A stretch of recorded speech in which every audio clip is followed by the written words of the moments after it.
Bonjour et bienvenue dans ce nouveau tuto de Répar Phone Service.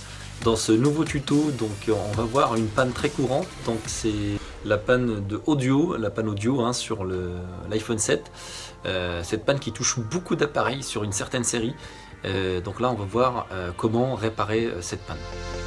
Donc on a un appareil qui s'allume, qui met énormément de temps à s'allumer. Donc quand on essaye d'enregistrer sur dictaphone, il nous fait aucun appareil audio détecté. Et on a un autre problème, c'est durant les appels, c'est-à-dire quand on passe des appels, donc soit il ne veut pas passer l'appel, ou sinon on a une autre panne. Donc quand on essaye de passer l'appel, on a tout est grisé en fait.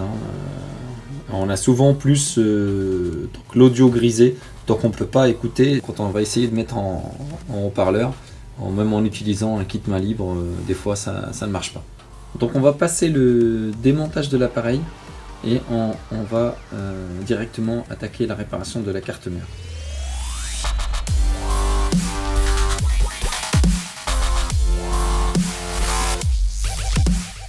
Donc là on a retiré la carte, la puce audio se trouve ici. Donc on va retirer.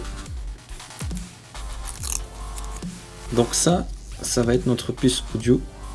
Donc c'est cette puce là qu'on va enlever. Il y a une piste qui casse en dessous la puce. Pour ceux qui ne comprennent pas la panne, c'est même pas la puce qui est en tort. Ça veut dire en gros c'est la communication entre la puce et le système qui ne se fait plus parce qu'il y a une ligne qui est coupée. Donc cette ligne là on va la refaire et on va repositionner la puce pour pouvoir éventuellement remédier au problème. Donc on va commencer par enlever la puce. Il faut faire très attention parce que sur certains modèles ça peut, parce que derrière cette puce donc on a la baseband. Et la baseband c'est ce qui gère tout ce qui est partie réseau. Il ne faut pas avoir de problème réseau, il faudra enlever la puce très rapidement.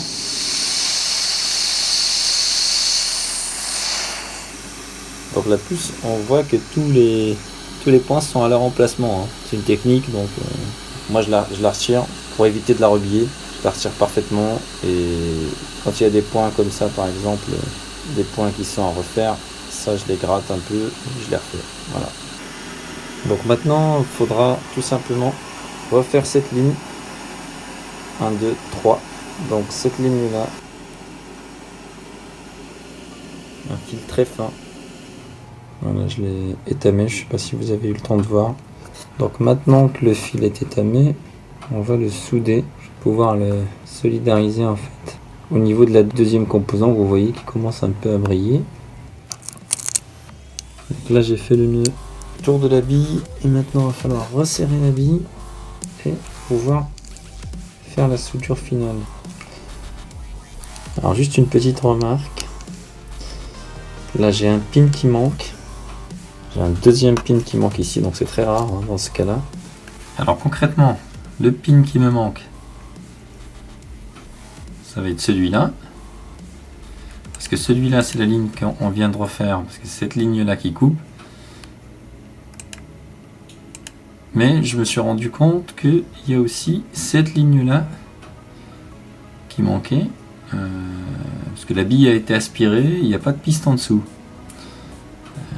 Donc celle-là, c'est la même ligne que celle-là. Ça veut dire en gros que les deux sont connectés à la RAM. Alors si je fais un jumper d'ici à là, je vais pouvoir récupérer cette piste, ou du moins récupérer cette ligne. Ça c'est le plus simple, pour moi je ne vais pas aller chercher ici, puisque là il y a le blindage qui passe juste là. Donc le plus simple c'est de récupérer sur ce pin là, donc hop, on fait un jumper de là à là, tout simplement, et là on a résolu le problème. Okay, à ce niveau là, il y a un jumper, et à ce niveau là il y a un autre jumper, donc j'en ai deux sur la même ligne. Je vais essayer, là j'ai rajouté une bille, je vais essayer rapidement de solidariser ce qui est fait.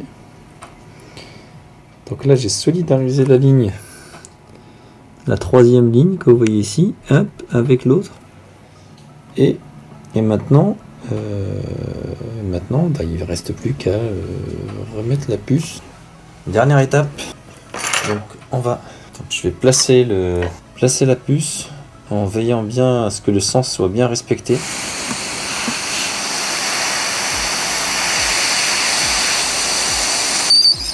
Je positionne. Donc c'est le moment de tester notre réparation pour l'audio. On va faire le test rapidement avant que ça s'éteigne. Attends. 1, 2, 3, test audio, 1, 2, 3, test audio. Ah, donc là, du coup, la réparation fonctionne, puisque avant, on n'avait pas ça. Donc si vous avez votre dictaphone qui fonctionne, donc il y a 90% de chances pour que le réseau, en fait l'audio pendant les appels fonctionne. Donc on vérifie quand même au niveau du réseau, donc tout est bon et logiquement la panne est réglée. Voilà, merci d'avoir suivi ce tuto et à bientôt.